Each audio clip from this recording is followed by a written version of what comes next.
Radio Kambana Live Report. Nagasugod na ang mga kaparian sa Archdiocese sa Usabi sa ilang pagpapalandong retreat.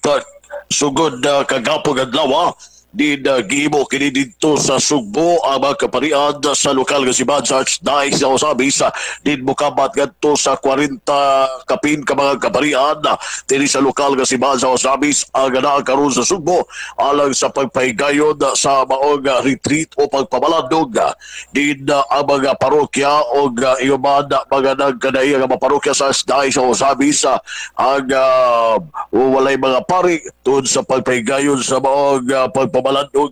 Giyatagan og pagtagad gayon sa Arsobispo sa Archdiocese sa Usabi sa Bishop Martina Sarmiento Habawa DD nga mga kaparian sa Archdiocese sa Usabi may nugdanon nga iampo alang sa pagsugod sa ilang simana sa retreat pagpamalandong sa ilang kinabuhi isip pari. Sumapa sa Arsobispo may nugdanon nga iampo ang mga kaparian sa Archdiocese sa Usabi sa mga retreat nga maghatag kanila o kalig-on nga magpuyo base sa kinabuhi nga masinugtanon sa Ginoo.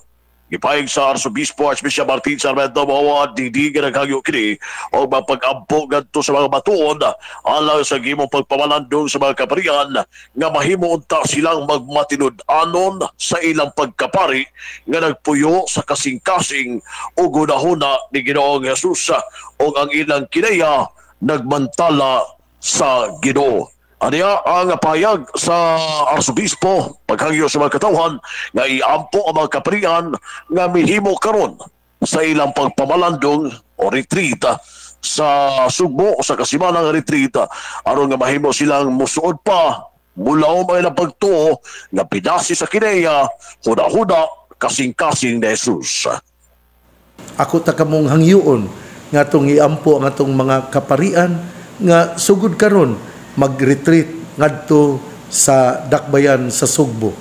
Pusa atong iampo sila ngunta magmatinud-anon o ginaot nga sila mamahimo gayong larawan ni Kristo di ang ilang mga kinaiya gamantala sa kinabuhi sa atong Ginoo.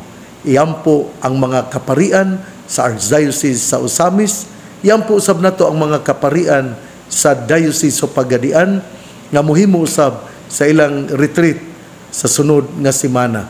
Ang tubig kabahin payag sa nagulang magbalantay sa Archdiocese sa Usabi Archbishop Martin Sarmiento Habawa DD nga naghatag og pagtagad ilabi na sa paghatag og pagtagad sa mismong paghimo sa pagpamalandong retreat sa mga kaparian sa Archdiocese sa Usabi sa din gyampo sa diha ang mga kaparian diha mismo sa Diocese sa Pagadian nga mahimo sa mong retreat pagpamalandong sa sunod nga semana. Alang sa DX din si Manager Kambana Radio Simbahan W. Manuel Rodquilles Dadag sa Nagbayan.